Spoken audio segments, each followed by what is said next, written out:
This meeting to order, May 22nd, 3 p.m. For the recording and the cameras and everybody who may be watching. Roll call. Randy Mason. Jess Beringer. Mark Saunders. And Linda Kaufman. We have a quorum, so we will go forward.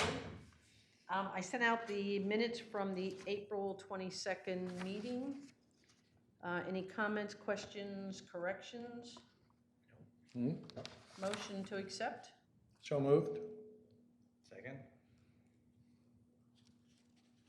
All in favor? Aye. Opposed? Perfect. I'm going to address the correspondence that we got. I guess it's officially in the correspondence, but under some of the things we talked about, because this is the questions we asked for the city. But I'll wait till we get into the heart of it. So let's go into old business. I was going to bring you up to date on the parking structure task force. We had our first meeting. And Mark is now going to be joining as a resident, as a representative of the homeowners. Interestingly, at the meeting, and it was good because they took our recommendation. And our recommendation was that cross-section of all those people. You know, we had said the planning commission and the homeowners and the downtown, well, that's not the downtown improvement district, the Main Street and the chamber and I don't know, everybody else that we put on the thing. So the city formed the committee. Apparently, and I don't know how it all happened or whatever, but the homeowners were left off of the original invite. I received one or two nasty grams about that and kind of replied back to the person who sent it that it's not my committee. I didn't set it up. But the good news is that they went to the homeowners. And it was innocent. I think Charlie got the notice, but didn't realize the meeting was like the following week. He thought he had like a month to. Oh, okay. And we were meeting So they this were Saturday. invited. They were invited, Good. but he I'm hadn't glad to hear actually that. asked for a participant. And then one thing led to That's another, good to and it know, got sort of 'cause rushed along. The person that sent me the letter thought that we intentionally slighted the homeowners. No, they weren't slighted. They just hadn't met to make it. Yeah, so we had the first meeting. It was more of I felt almost like a parking 101. Sharon asked me to give sort of an update on everything parking related. And then we did a lot of conversation about the general concept of the deck and what it would take. And the important part that we talked about was, some of the issues that are going to face us if we do it. So we started putting those issues on the table. I brought up the ones that this committee brought up, which were items that Mark had said about the concern about if we go forward with the lease. There's the concern that it'll take that lot out of commission for about 2 years, and a lot of different things. So nothing came out of the meeting. It's certainly not that we're going to go, but I think where we're heading is discussing that we want to get it moving forward, and if we do, putting out an RFP for the services, because everybody agreed that we can't just go with the Colonial, the one company that made the presentation, but in fact that we could go with a multitude of people. So we started adding things or talking about things that would be on the RFP. So it was very preliminary. They asked my recommendation on timeline, and I said, we should meet more than 90 days to get the decision of whether we want to move forward in an RFP together. And then if we say yes to go forward, then the RFP and put that out and do another 90 days so that it keeps moving. Otherwise, that group could talk about whether we should move forward for the next decade. Right. Now, again, that was my recommendation. So we meet again June 8th, 3rd? Third maybe, or maybe 8th. Something, yeah, June 8th. And so I suspect at that meeting, we're going to start really talking about the pros and cons and trying to see. So it's important to remember it's moving forward from an investigation standpoint. Where it goes from there is really going to be up to that sort of cross-section of people. And like I said, I thought it's a good cross-section of everybody. I don't know, does anybody else, I don't know if anybody listened or read or whatever. I streamed it. Okay. No. Did I paraphrase? You were great. Yeah. Okay. Yeah.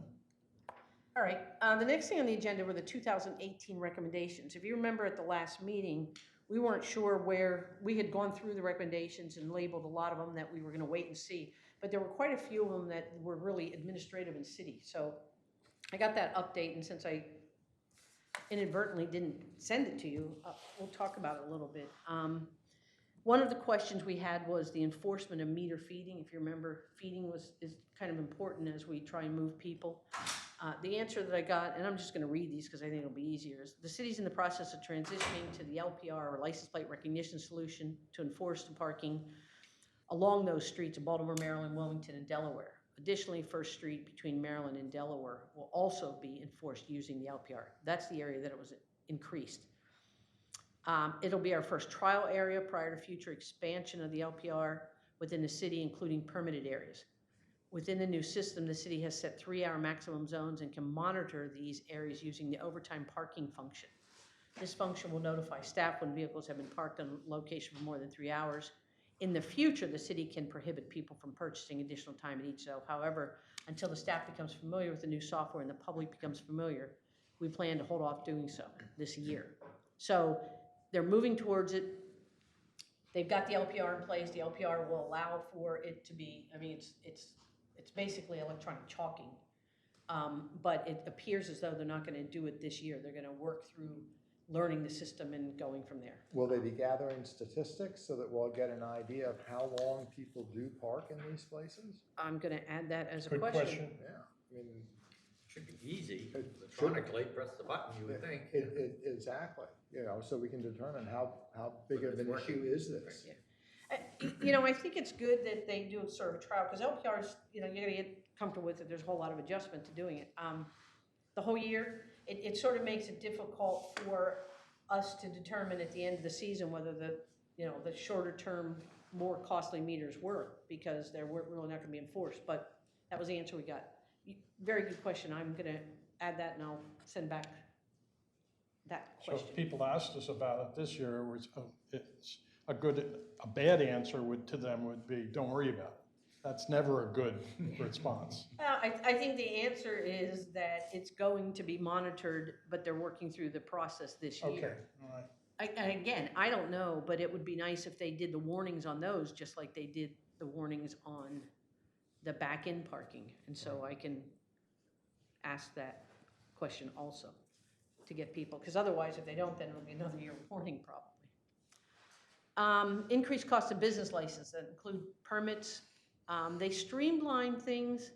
The city issues one free transferable parking permit, which we know for each business. Contractors used to pay either $325 or $160, depending on the number of employees they claim to have. City has just changed this tier structure to one flat price of $275 across the board. Now keep in mind that still includes one free permit. So in effect, it's $275 and they're getting a $250 value. I don't think that was in line with our recommendation, but that's what we have. And then additionally, and this is something I didn't even know happened, the city has done away with the red bag program this year. Does anybody know what that was? I had never heard of it before. I didn't either. This allowed contractors to keep a record of the amount of time they parked at meters and then pay the city at the end of each week. Now all contractors are required to feed the meter honor system, so that's gone. Actually, I had heard of that. I didn't know what it was called. There. Develop criterion process for placing and removing 30-minute meters. The criterion process has not yet been developed. Evaluation of 30-minute meters removal and additions as needed. The city manager and technical services supervisor have reviewed 30-minute spaces in the city and ultimately identified a possible 13 spaces that could be eliminated. At this time, the city has not yet pursued eliminating these spots for the year and instead asked staff to monitor the use of these spaces over the summer and reevaluate the need to remove them at the end of the season. Additionally, new signage for the 3-hour and 12-hour parking might change the availability and demand for 30-minute spaces. Finally, there's been some discussion about allowing 30-minute spaces to become 3-hour spaces after 5. However, it was not pursued this year. So again, a recommendation we made that appears as though it's in the works, but not for this year. Better mark the 30-minute spaces so patrons know it's short-term before pulling in. Suggested was a painted space. Staff still evaluating ways to better identify those spaces before people pull in. So I would consider that no action. Did they let you know about the not backing into a space as head of the parking committee? No, Again, I learned about it by reading the newspaper. And it makes me question, Well, you should be informed about that. In fairness on that, it's almost universal that when you have LPR, you can't have back-in, so it could have been that they made the assumption that I knew that, and I may not have relayed that. So when you have a typical street with parallel parking, it's not an issue, because even close up, that car can capture it. But the back-in is the whole that's one of the classic ways that people avoid getting tickets, they back in. Okay. So, but no, they didn't. Add scooter parking in key areas, particularly in areas that can't fit a car. Additional scooter parking spaces have been added in the City Hall Convention Center lot along the eastern side and adjacent to Steve Elkins Way. This helps to address the demand seen for scooter parking on or near Baltimore Avenue. Overall, staff feels as though there's ample scooter parking is available and is hesitant to take away any vehicle parking spaces unless it's clearly needed.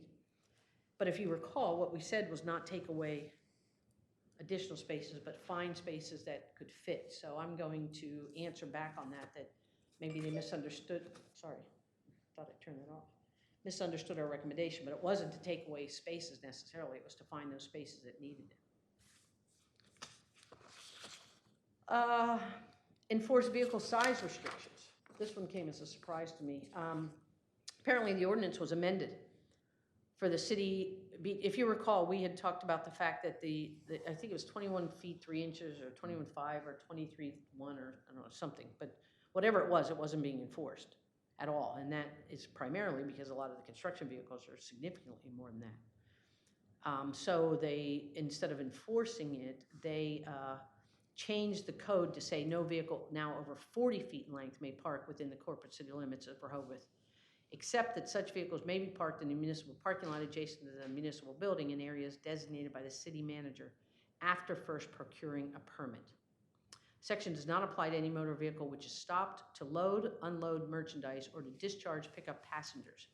Additionally, the ordinance amended Chapter 92-264, which now provides the following tiered fee structure for parking at Duval Beach, which we hadn't talked about, but now based on the size of the vehicle, the cost has changed for Duval Beach. So I'll talk about that in a minute, but any comments on the fact that rather than enforce it, they just changed it, made it 40 feet? So a motor home is how many feet? 38 feet? It can be anything. All 40 is big, kinds of sizes. but yeah. 40 is big. 40 is one of the big buses. And if a motorhome pulls into can't pull into 2 spaces without paying 2 meters? I'm just wondering how it works in real life. That's usually a policy. Our policy was if you took up 3 spaces, you paid for the 3 spaces. Right. I don't know what the city does on that. That's a good question. Curious. I can ask that. When did they do 40 foot? Pardon me? When did they change it to 40 foot? I don't know. I just saw ordinance 3/1801 was amended chapter 9238 of the city of Rehoboth to say no vehicle over 40 feet in length may park. Probably when they did the no backing in. No, Paul, do you know? May I put you on the spot or? I don't know that it was. Oh, okay. Well, let me reread this.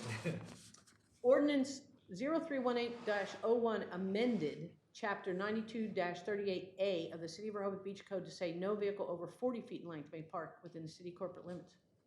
Doesn't say, so. Does it say it was changed from 21 feet? It just says amended it to say, I'm not sure if that's the same ordinance. well, Because I don't know that we amended. okay. Then there's some confusion there because our question to them was the enforcing the 21.3 or 25.3. I don't know that the 21 Okay. was changed. I will find that out. Sure. So strike that comment until we find out. But it did also say it provides the following tiered fee structure for parking at Duval Beach. Less than 20 feet in length is $15 a weekday and 20 for a weekend. 20 to 30 feet is 30 and then 40 for the weekend. And more than 30 but up to 40 feet. Oh, I wonder if they're talking simply about So the Duval. maximum, yeah. 45 to 60. I wonder if they answered the question only about Duval Beach instead of the city streets. Yeah, I do recall that. Okay, Just Duval Beach. Dover. Deauville, sorry, I called Duval, that tells you I'm not from here. So I'll check that out, because I think they might have misunderstood my question. Create parking on the street in front of abandoned driveways. Their answer is usually when driveways are relocated, the parking department will be notified and they will black out the lines, making these spaces available. If there are any abandoned driveways in the city that the committee is aware of, we'd be happy to investigate. And they did that, because they came up our street and covered up a couple little yellow spots that were in front of nothing. Cool. So they actually did that. Unless it has happened recently, there are still a number of businesses that they have not done it for. And in many cases, those business owners use them as their private parking spaces. Yes, I know. And have for years. I know specifically many not of them. loading zones. And originally, when we came up with the proposal, they said they would look into it. Now they're sort of sending it back to us, and if we let them know which ones, they'll be happy to investigate. So I'll work on a list. There we go. Do we have such a thing as a loading zone, Linda, here? Yeah. We do. But So those may be, Marked. you're thinking of. there aren't many of them, but they're, No, they're new. Some were newly abandoned, and some were abandoned years ago, and they're not loading zones. so you will, I will make a There we list. go. One of my pet peeves. and they've asked for that, so be careful what you ask for. You must not have one. Well, and I mean, we did have one. We They took abandoned away. it, and they were gonna put regular parking meters, and we suggested, because of the space, they should put Right. two, handicap, because they could get them in, and there was a driveway that people could get up. Right. So they did that, Good idea. but that was our suggestion.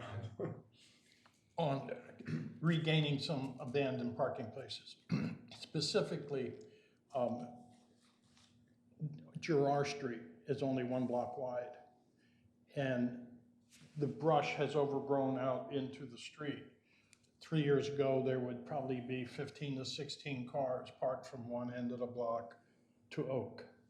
Now nobody parks there because of the branches and overgrowth. They could gain a lot of permit parking there. Okay. I'm writing notes. What is the non-ocean side? Would be south or, no, that'd be west. West, right? Gerard goes east to west, doesn't it? Well, it's hard because it's all turned around with curves. Yeah. You're talking on front of the apartment houses But- and the. It's well groomed on the other side of the street. It's obvious if they went there. Okay. I will add that into my correspondence. And a lot of restaurant employees used to like to park there because it's convenient to Baltimore. So it's a good place. Okay, good. It sounds to me that based on this, that they'll continue to answer the questions that we have, which is good. I think that, is that mine or yours? No, sorry. Oh, no, that's okay, because I thought I turned mine off, so. But I would suggest that as you walk around town and, as I walk the dog or whatever, that if you see some of the abandoned driveways that need to be done or aren't done or whatever, that we start compiling the list. I also think that we should continue to look for areas that we can add some scooter parking that isn't taking away parking spaces. Can I suggest some areas that maybe we could all look at between now and the next meeting? If you walk along the boardwalk, particularly the northern end of the boardwalk, there's what were parks, the Verrazano Park and so forth. And behind those parks, there's just nothing. And there could easily be 3 or 4 scooter parking behind the park before the regular parking starts. There's space there. And there's several of those streets, maybe Virginia Avenue's one, Parks, another one, that there just seems to be a little bit of space where the parking ends before the boardwalk or Surf Avenue starts. And maybe it's only 6 or 8 feet, but big enough for 2 scooters.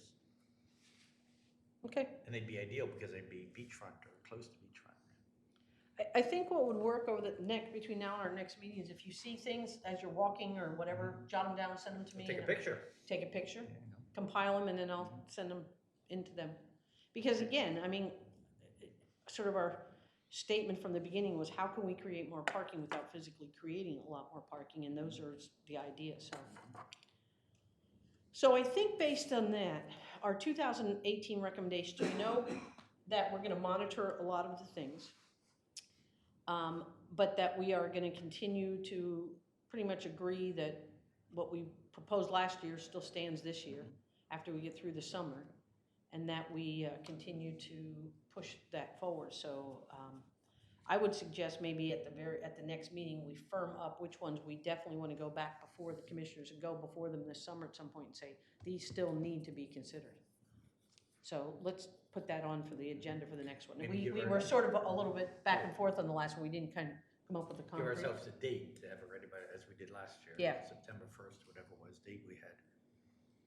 I'd like to do it as part of the summer, because I think if there's anything that needs to have statistics or observation or whatever, there'll be time. If we wait till the end of the summer, then what we could be told was we have to wait until it's busy again, so. Just let me write some notes, hang on.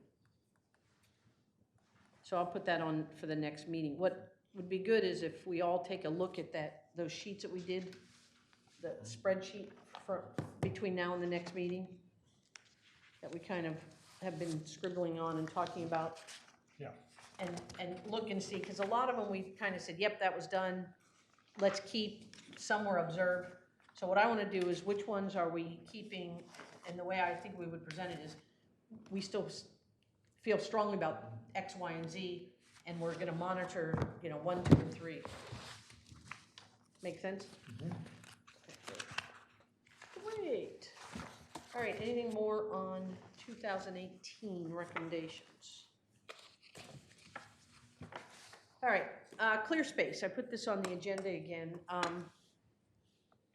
It appears as though, this has kind of gone back and forth and back and forth. And I asked you all to watch the debate on that, because I found that, and I'll say this, and Paul's in the room, whatever, but I find it frustrating, continue to be frustrating, that we have a parking committee, we're looking at all these things, and yet some of the major issues that are happening in the city that have to do with parking, we seem to be a second thought or even third thought, or an afterthought, or not a thought at all. So I'm asking for your thoughts on how to handle it. My recommendation, or my thought, was to send a letter to the city and the commissioners, reminding them that as they debate things like clear space, and as they send things to the planning commission, and as there's a proposal for some mixed use zoning changes that have some parking things, all of which are critical things that we could be weighing in on or being a part of, but it seems as though we get passed by on some of those things. So, and that was the take I had from that particular meeting. I don't know if anybody else had that, but what should everybody thought? Is it a letter? Is it a,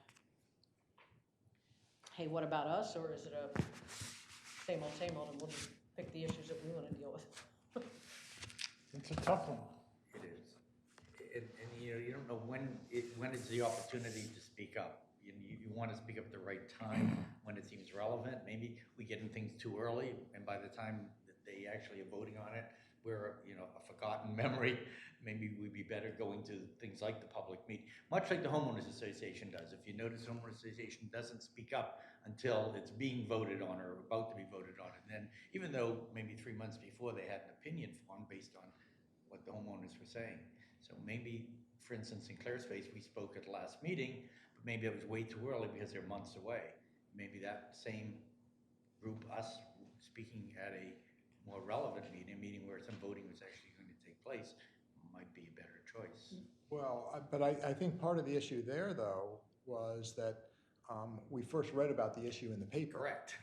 So we didn't even know Well, that goes about back it. to the letter Linda's So that's, talking yeah, about. so for that reason, I think Right. the letter would be good, to at least be informed of some major potential changes, and we can be prepared to weigh in, and then monitor as it progresses.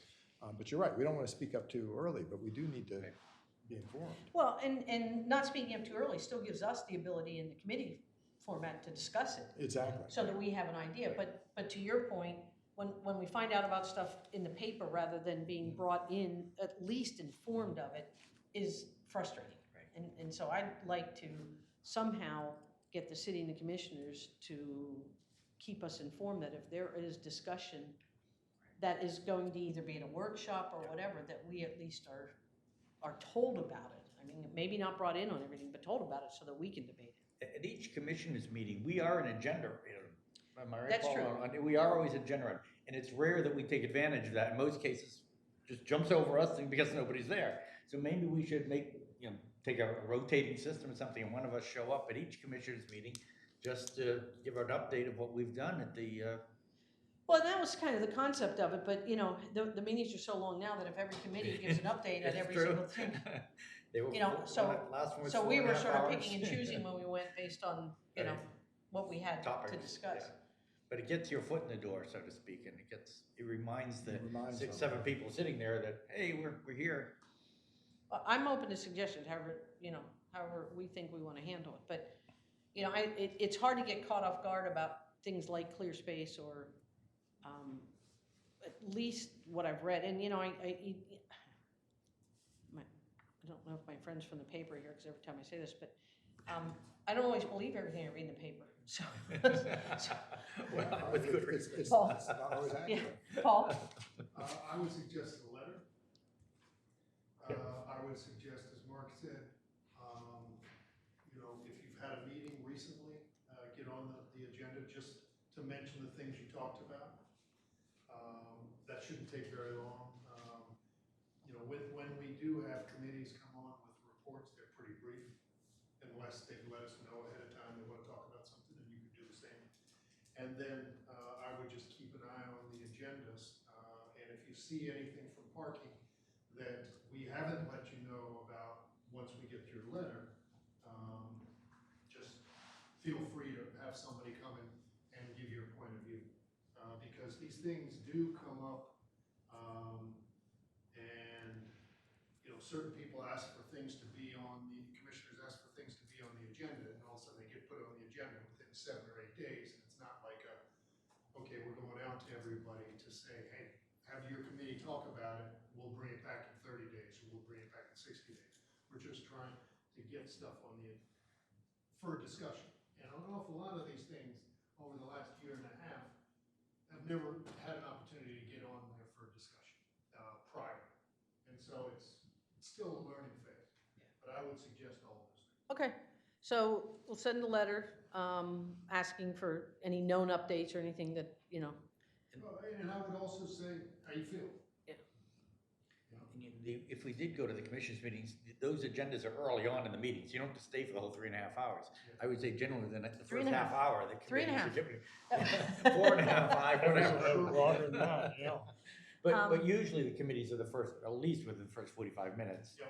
And that's sometimes fine, I much think sooner. if we, as we move forward, that would be fine. And you know, any one of us can do an update of a meeting, you know, it depends on Or what we we're could doing. rotate or So, something, yeah. so the same person's not going to all the same meetings. Yeah, so what we can do at the end of each meeting is kind of decide if it was worthy of any update, because I mean, right now, we're just sort of trying to formulate where we're going.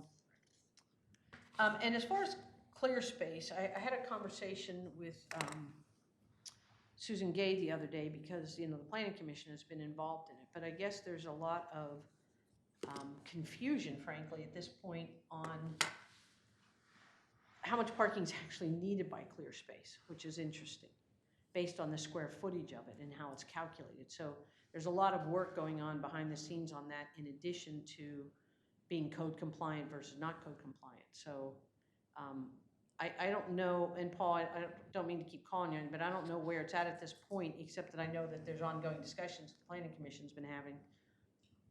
Clear space is going back to the drawing. And that's pretty much what I heard, that they're going back and trying. And I don't think there's discussions going on as Okay. much as they talked about it, they talked about it, they heard what they said, they heard what the public said, they're going back to the drawing board. Okay. So it's. But yeah, there is, you know, one of the way it works when they get into code review and sort of the process, especially when it's the minor subdivisions or things that have to go to planning, is that the city doesn't always go through I mean, if you've ever seen the plans, they're detailed. And so if you go through every single thing and calculate every inch that the developer is saying or that the architect is saying, it would take a significant amount of time, and it changes so often that the city on those doesn't typically review it until they're into some form of final plans. And that's where a lot of the confusion comes up, because if something's miscalculated, then all of a sudden it's, you know, the building is, I'm just using numbers, 100,000 square feet and needs, you know, 200 spaces.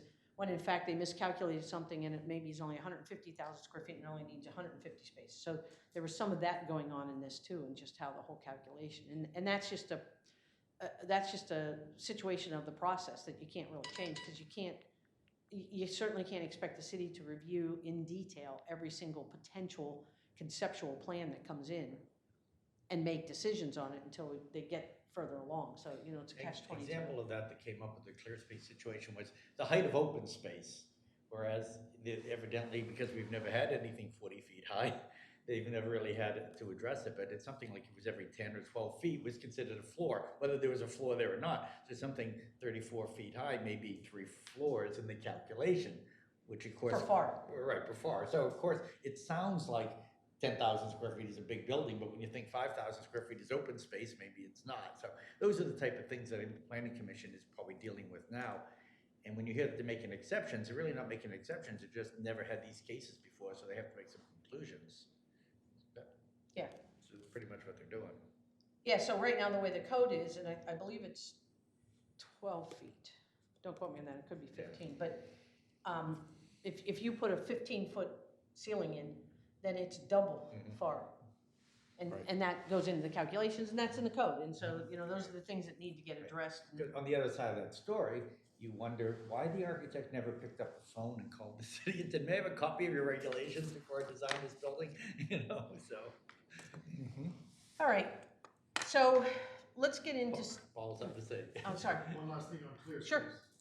As you talk about the architect, basically, without having the complete facts, I don't know that clear spaces plans that were put on the table for preview with planning commission or anything more than the back of an envelope stuff. And so, their biggest fear was spending a ton of money to get real drawings until they knew what they had to do. So that's why they drew it on the back of an envelope, gave it to the planning commission and said, okay, what can we do? And then all these things started coming up that they didn't even think about. And that's why they're going back to the drawing board and hopefully bringing something that they can put on the table, so it's not just rumors flying everywhere, but this is what they put down, X number of feet, X number of parking space, whatever it is, I don't know what it is. Yeah. And so, and- I don't know when that'll come back. And that's very typical from the city standpoint, and you have to appreciate when you have these larger projects, a lot of times it's conceptual. You'll go in, if you're gonna build a house, and say, well, this is kind of what I wanna do, but you can't make specific calculations based on that. And when you get into bigger projects, those numbers even change. So yeah, to your point, I think it was more conceptual at that point, but. Okay. So new business, let's start I don't expect that we're gonna tackle all these, but these were the things that we said that we wanted to start looking at. And I didn't put them in any specific order, I just put them down based on what we talked about. Which do we wanna start talking about first? I suspect that this is the next 4 or 5 meetings of these, I but, think employee parking is probably the most important thing, isn't it? To most everyone. okay. So what are we thinking? What are we talking about? Just a recap, I will say that it came up regularly when we did the presentation on the changes in parking, is that the employee parking is a challenge for everybody, not just the employees, but for the residents, for the business owners. So it seems to be one of the bigger issues that's going on. And as we mentioned earlier today, if we could include the DART system into our thinking, and how can we make that more attractive to use? Because evidently it's only every half hour and it stops at midnight and yada, yada, yada. There's a laundry list of reasons why people don't use the DART system, but perhaps we could look at that as a basis and say, how can that be made more attractive? Paul? I'm just taking notes. The mayor has something to say. Okay. Hold on, I'm looking. I hate to be interrupting. No, it's okay. On the It's a big group here today.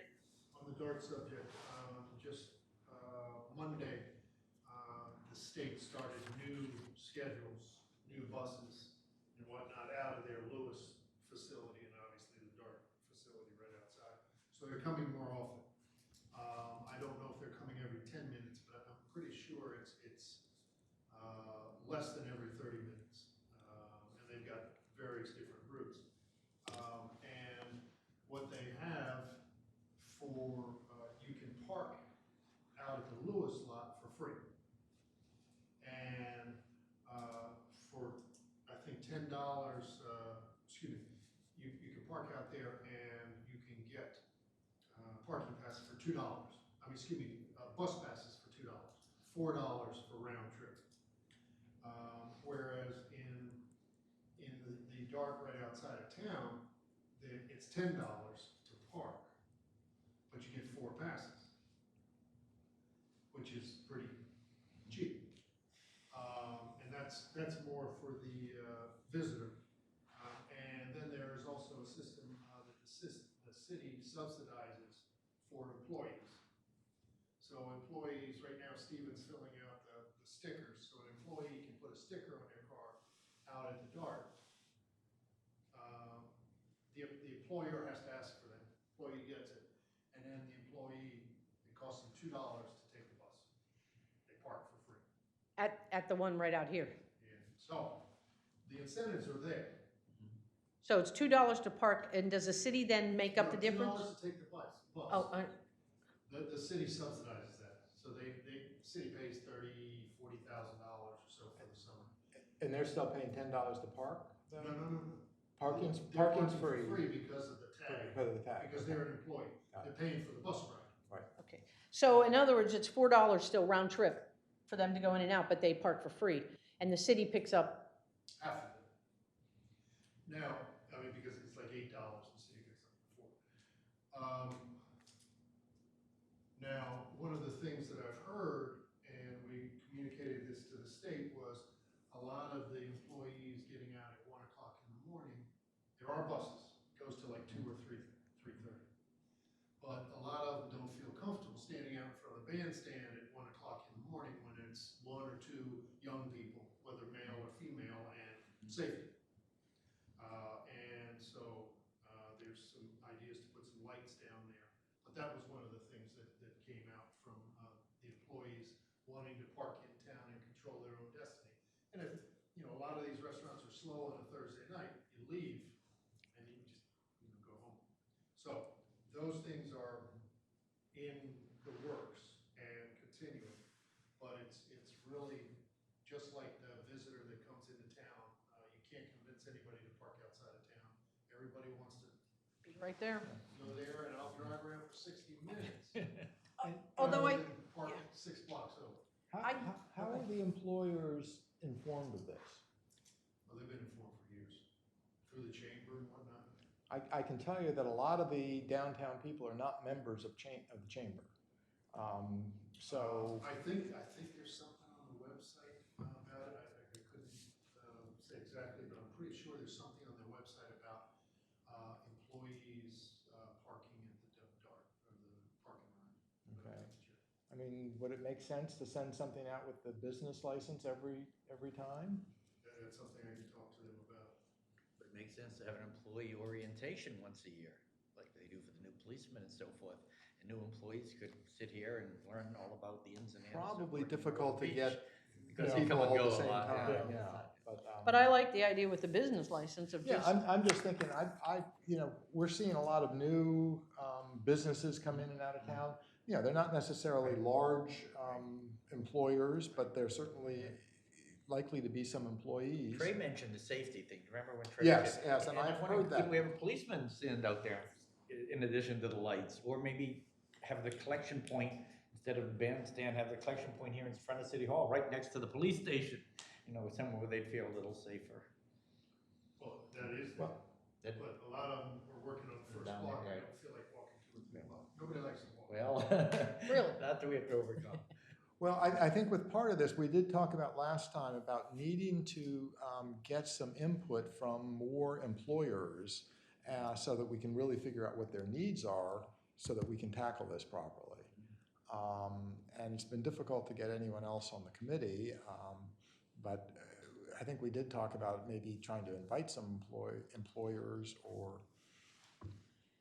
yeah, maybe what we should try and do is reach out to 4 or 5 different sectors and invite them to a meeting, so, I would suggest get in touch with Carol, the downtown task force, because they have meetings just about every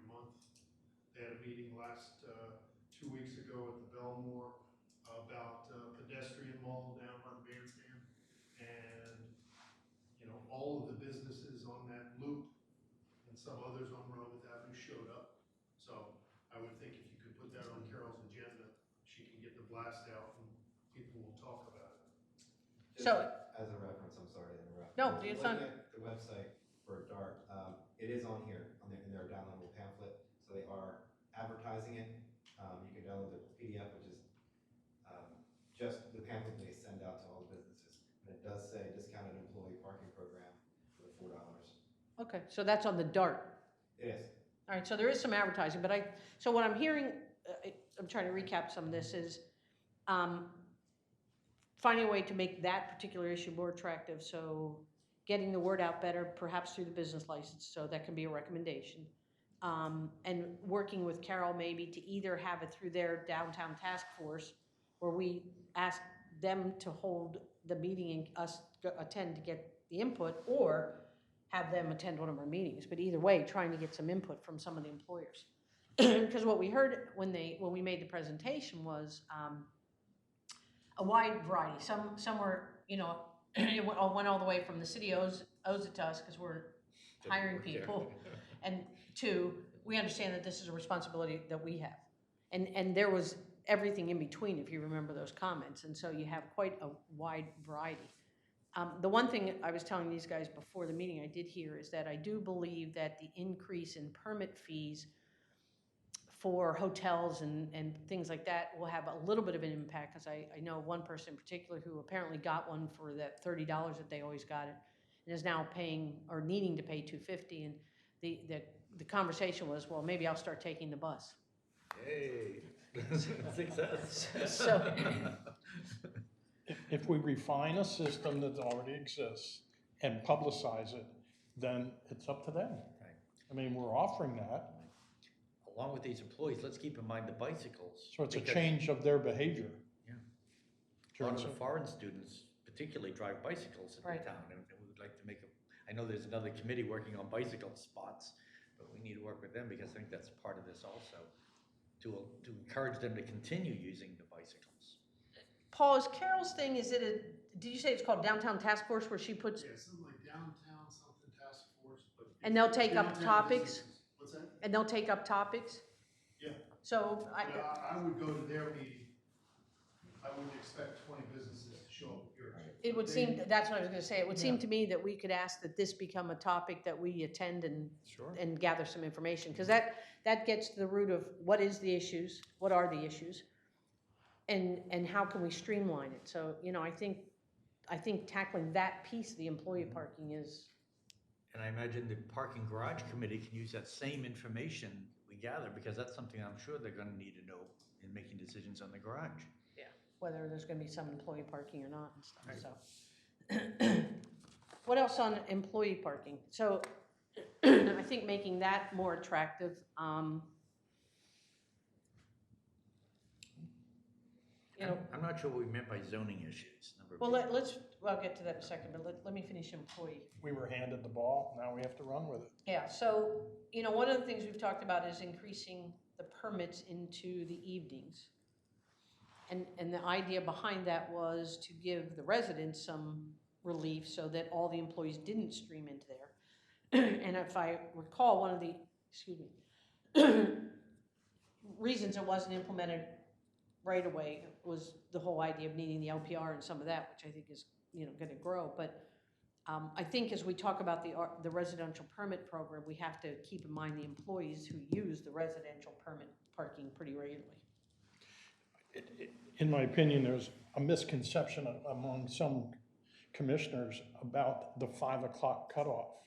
And it was kept so that it helps employees.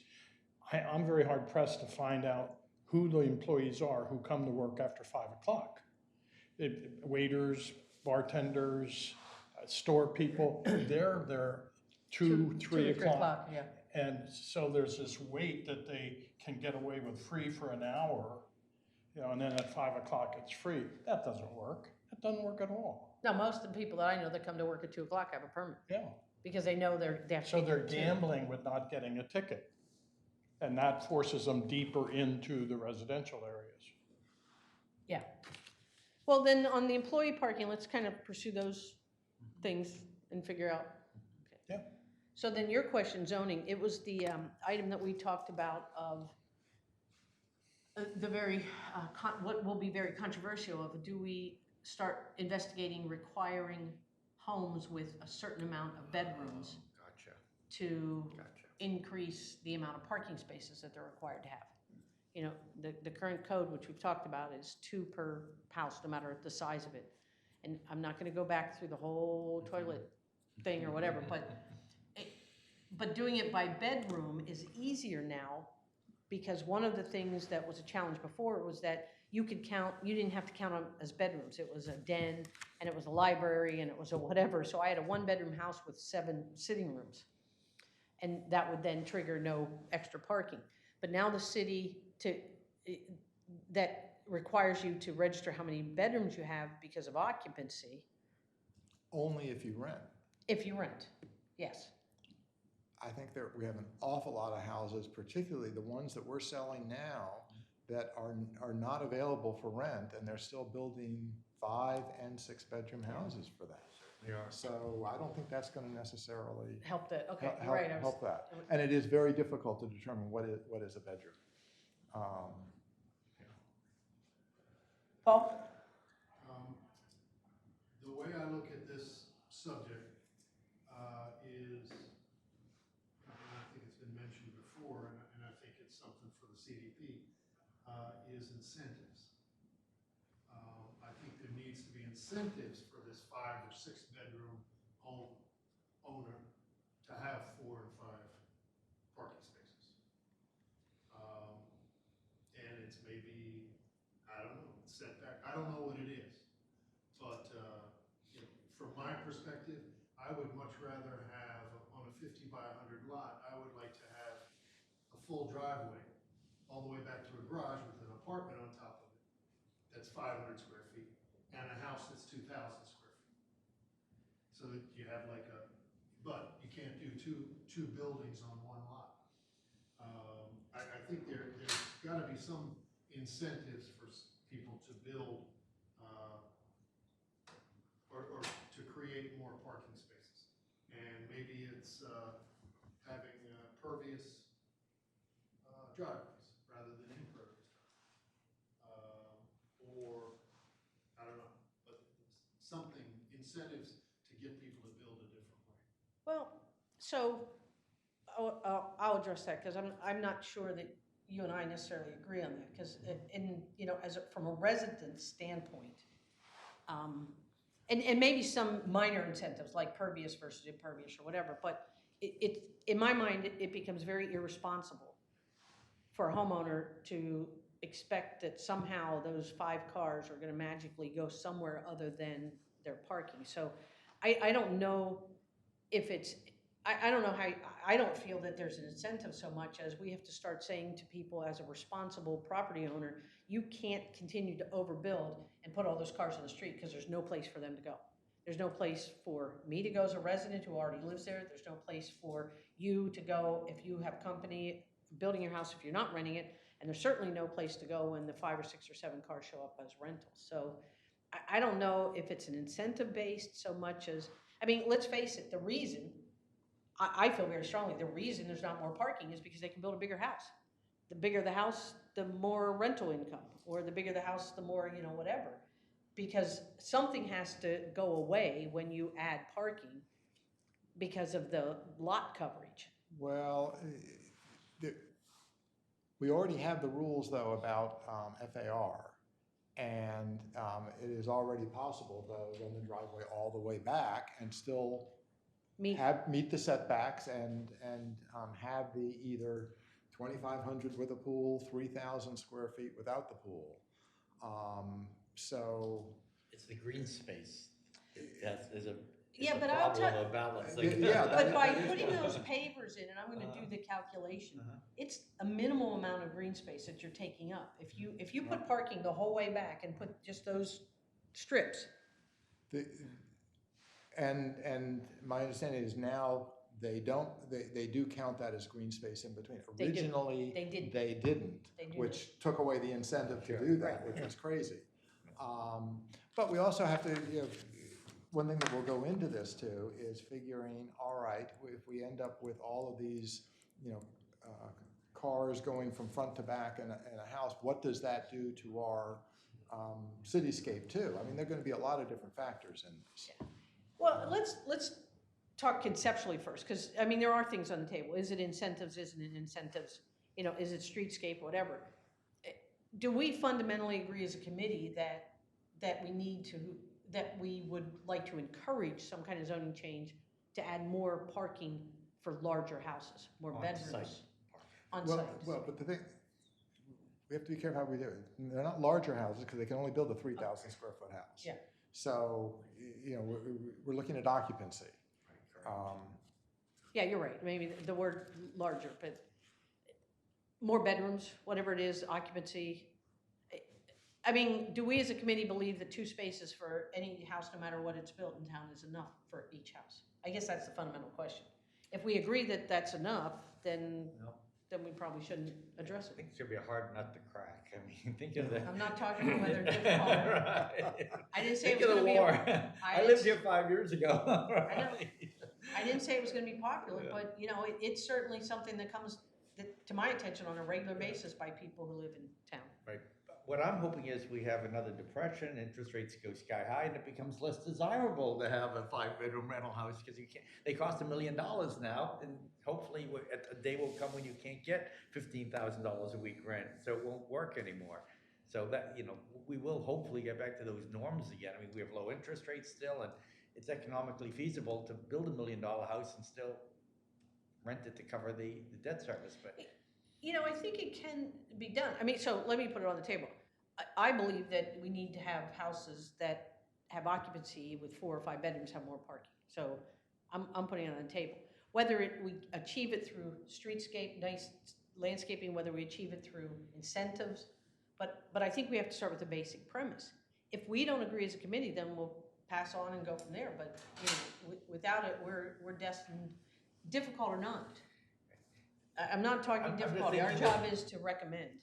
I'm thinking that we'll have an easier time when the demand is less. And the demand will be less hopefully when those hotels, every time a hotel room goes in, I say, good thing. That's one less house that'll get rented out of my neighborhood, I hope. So, times will change, and I think there'll be an easier time to battle that when there's less demand for the rental Boy. houses. Mark, your optimism I'm gonna live to be 110. is overwhelming.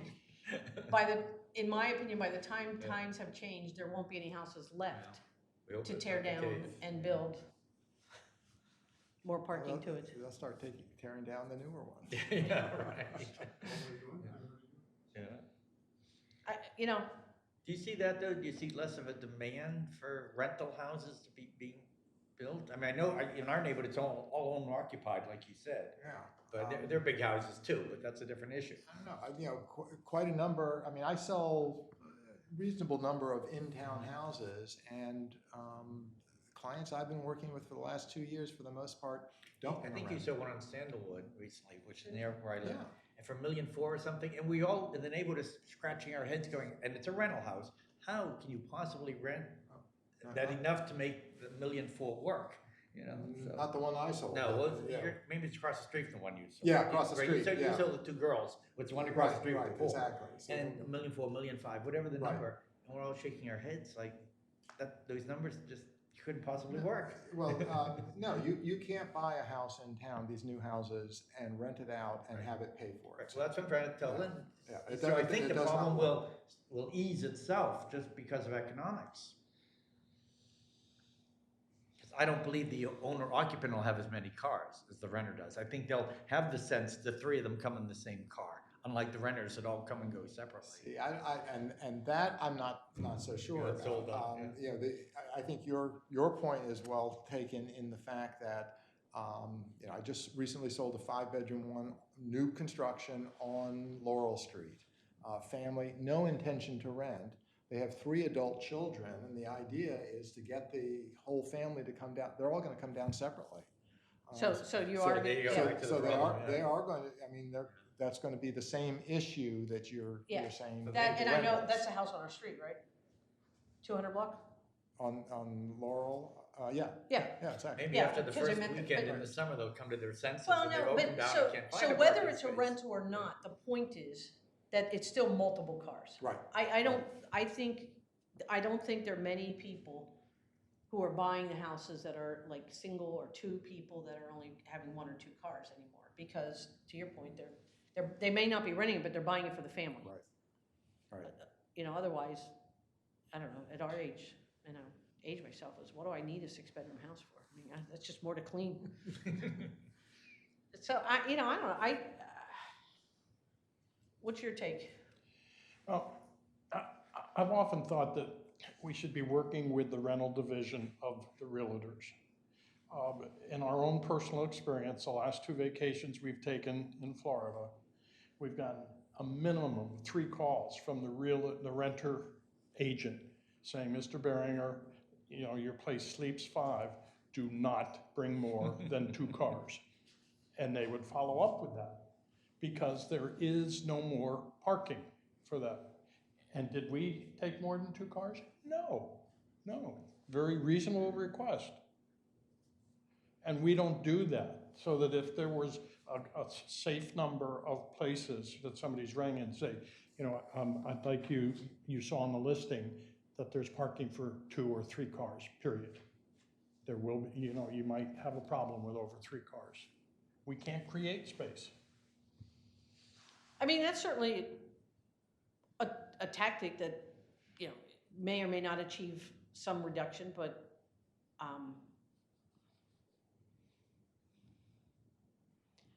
And, go ahead. you know, how do we determine the number for, you know, each individual house? I mean, there are That's- 6 and 7 bedroom houses Yeah, that's the key. that are, you know, had been built previously that still only had the 2 spaces. Right. Um, I mean, the going size of houses these days is 5 bedrooms, basically, right? Isn't that with the new construction, they're almost all, Yes. you can get your yes. in a 3,000 square foot house, they're putting 5 bedrooms, Right, 5 I- baths, 4.5 baths. yeah, So whether it's a rental or not, it's still right. that many vehicles. And, you know, to Paul's point, I think you can come up with some incentives, whether it's not counting the parking as, you know, lot coverage, if it's pervious or, you know, I don't know what it is, but. I like the idea of exploring incentives. To me, that seems like because maybe there could be even incentives to create more spaces on existing properties.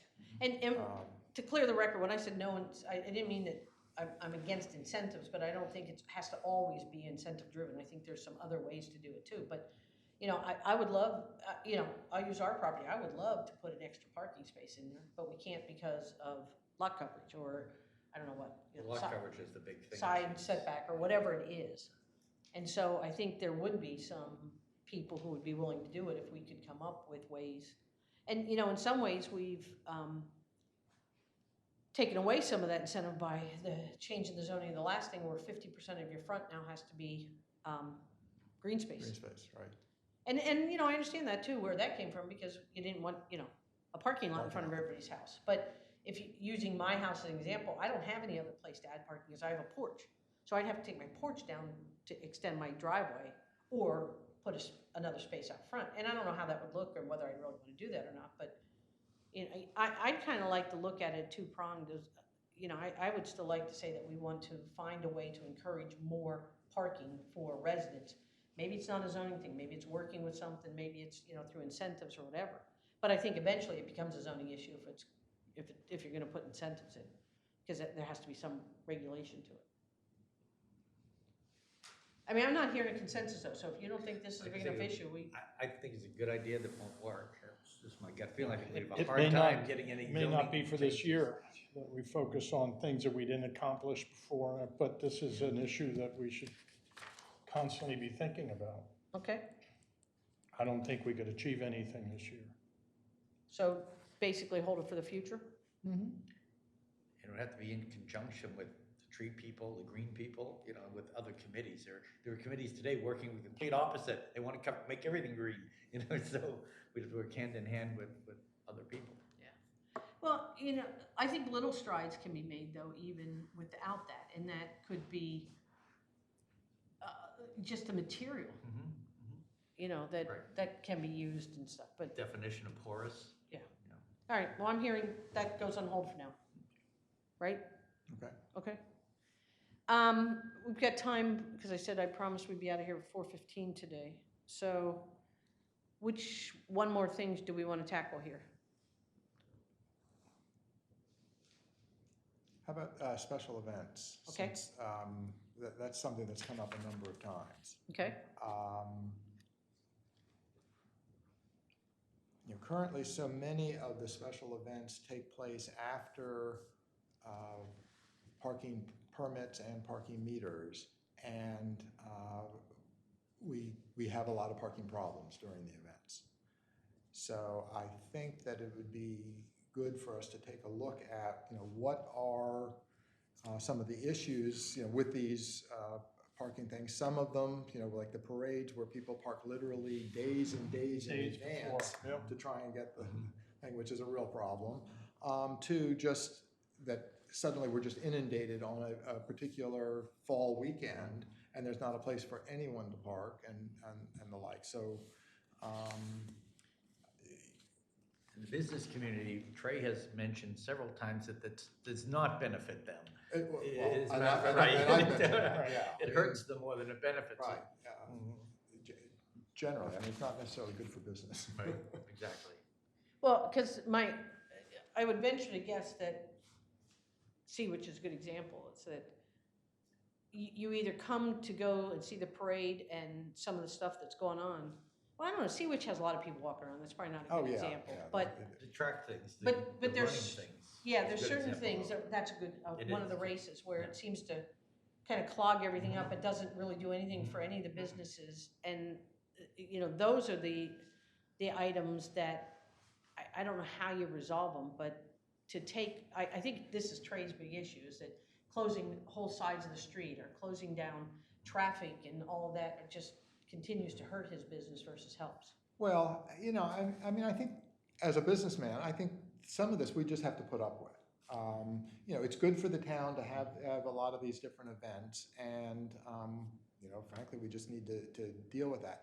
I think one of the big things we're looking at is the lost revenue opportunity. And I know we're not all about revenue, but it's like, why should these things suddenly be free when they are so popular and people are used to paying for it elsewhere? I know we always get some objection, but that fades away. yeah, exactly. It would be a little different if they were spending a lot of money and Right, it was a big right. windfall for the businesses, but it's not. And it's not, but they're using all the services. Absolutely they are. We're having to empty the trash Yep. cans, and they're using Extra the places. So let's bathrooms and- take Sea Witch as a good example. Right. You could go two ways on that. You could say, you know what, we're not gonna let anybody do overnight parking, and then it becomes a free-for-all, when parking opens up, to find something. Or you could say, we're gonna let everybody tailgate in an overnight park, but it's gonna cost you $30.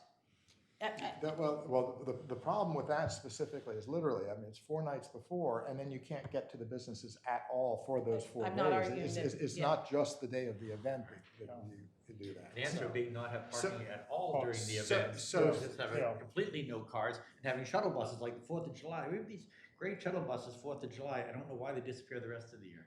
Why don't we have those for Sea Witch and Chocolate Fest and what have you?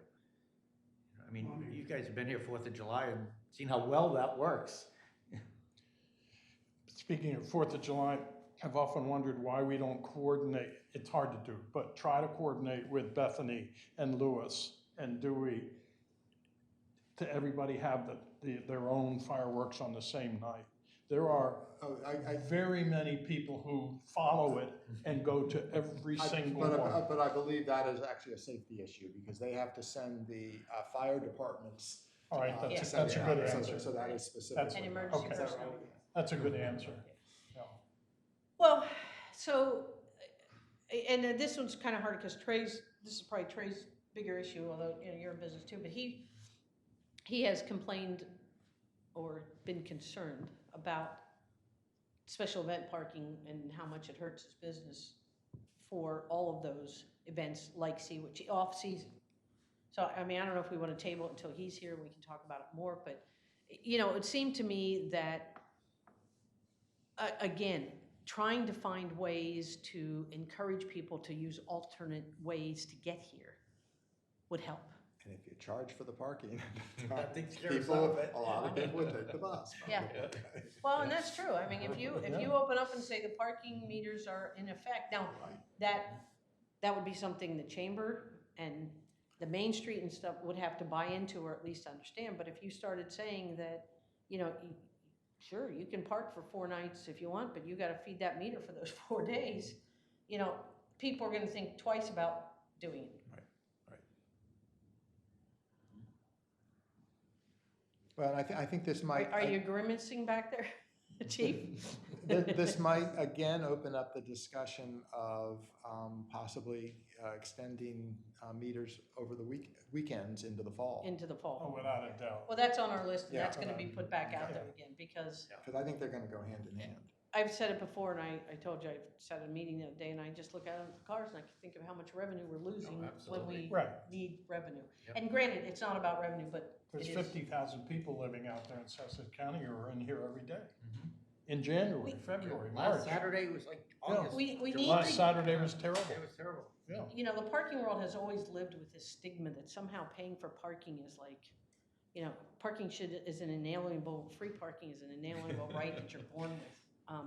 And it's not true. And I still contend that done properly, with the right mix of alternate options and things, people will pay because they want to be here. Yes. So if there's an Yes. event that they want to be here, they're going to come. They're not, and for the 10 people that say, I'm never going to come down again because now I have to pay versus not, well, you know what, that's 10 less that we have to worry about. Next, Seaway, try closing all the bathrooms. See how many calls we get from the mayor's office, you know, I mean, they want the services. They expect the bathrooms to be open, they expect the boardwalk to have benches, they expect everything to be clean, they expect to be protected.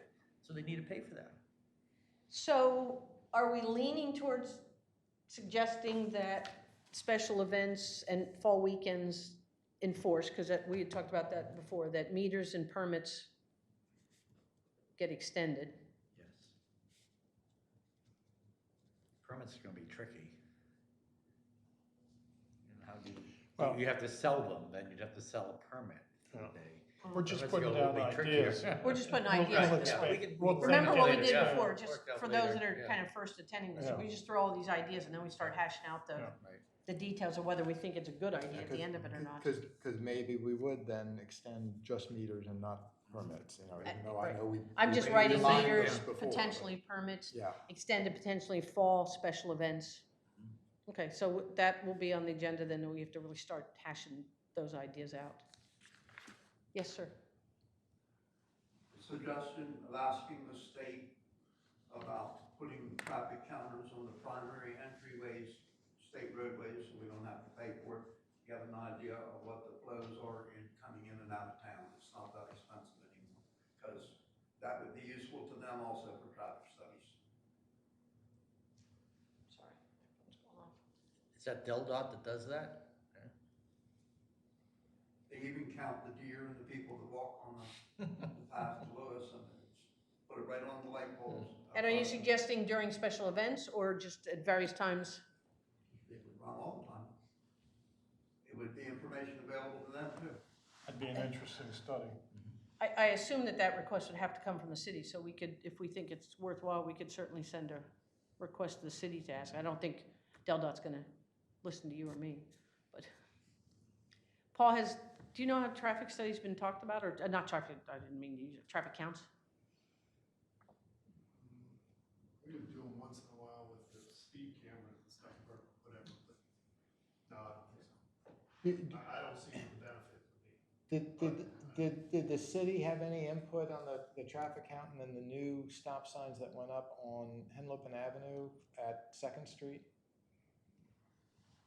I mean, You know, those are put up for safety reasons. yeah, well, we've been asking for it for 15, 20 years. I mean, and suddenly it just appeared. But what was so strange to me was when they did the traffic count, they did it on the eastern side of the intersection. So they missed all the people that were turning into Henlopen Acres, which is the main entrance. I just never understood why that would be. But Those were more for speed, right? Yes. For Well, speed. you know, Paul, I think it'd be very interesting to know how many cars on a typical summer day comes into this town. Without a doubt, yeah, I agree. Because I don't think we even have the beginnings I of- think we will be shocked. Yeah. You know, I've said it before, there's only really three ways in and out of this town. Right, We could yeah, put toll yeah. booths on each of the three entrances and solve. Yeah, no problem. Sorry, we're filled. Sanibel does that, we're full. It does, they do, we're full. Yeah. All right, I said we would end at 4:15, so we'll pick this stuff up. These are good ideas to start. I think the next meeting, what we'll do is start looking more thoroughly at investigating some of this stuff. I will, in the meantime, between now and our next meeting, work on sending something to commissioners about getting updates. Mark, you had suggested committee reports, so maybe you can kind of keep an eye on the agendas and let us know when it looks like we need to Step in. If you would do that, that would be great. And I think maybe, you know, in the next month or two, we'll have enough to be able to go back to the commissioners on an update on some of these things, at least on what we're looking to look at and the recommendations from before. Mhm. And you're gonna get us a report from the city on permit sales Yes, for 2000, for this year. this year so far. 19. I got 17 and 18, and I will get beginnings of 19. Just to see what impact the changes have, caused. Yeah. All right. Any comments? Well, let's set the next meeting first. The ongoing, I have to pull up the city website. This is the challenge of scheduling.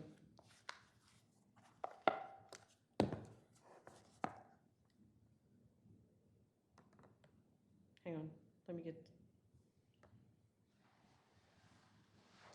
While I'm doing this, and not in the interest of time, is there any other comments from anybody sitting in the vast audience that we have?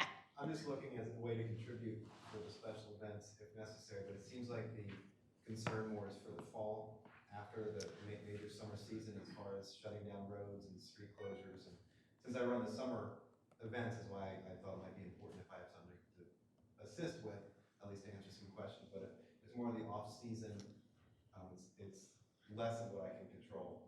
I don't know that it honestly is just off. I think we talked about off-season, but I don't think it is. I mean, Trey's concern has been not just the off-season, but a lot of other times too. Right. So, Okay. I mean, his thing has been closing of streets without advance notice or without consideration of, you know, the businesses that are working and things like that. So I'll know more when he's here next Okay. time. Okay, calendar, got it, finally. June, ugh, big month. All right, so we prefer, what day of the week is this? We can do Wednesday afternoons, right? Mornings usually. We- No, we- no, Wednesday mornings are, I cannot. Okay, Yeah, it's he one way or can't, the other. yeah. I'm anytime. Tuesday, where am I? It's the week. It's a busy month. Ooh. It is a busy month. What's Monday? Oh, there's something on the calendar. Monday, June 24th look like. In the afternoon. I don't know, there's a Park and Shade Commission meeting, but I can't see what time it is.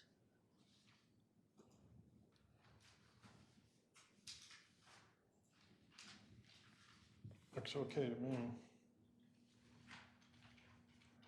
No, I can't ever figure this city calendar out.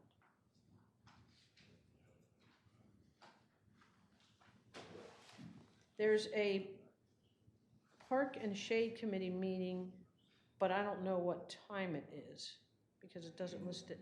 Paul, am I reading this calendar wrong? How do I find out what time of June 24th? 24th? 24th, the meeting, there's two Yeah, so morning would be okay. We're talking Monday, Monday, the 24th. okay? Monday, the 24th, All right, what time? 10, like it was? Okay. 24th, 10 a.m. I'll send a note. Is that something you can, or I have to do it to Ann? To Ann? Okay. Okay, so Monday, the 24th at 10 a.m. What we'll do at that meeting is firm up our 2018 recommendations, and we will begin to hash out some of the stuff we talked about today. Fair enough? And maybe we'll all try and come back with some, or at least I will, driveway suggestions. Yes. Yeah. I have a bunch of pictures. Scooter suggestions. Scooter and driveway, yeah. Take some pictures. Okay, so we said Monday, June 24th, right? At 10 a.m. Do you have in the right time zone? Yeah, I'm the right answer, thank you. All right, meeting adjourned, 4:15.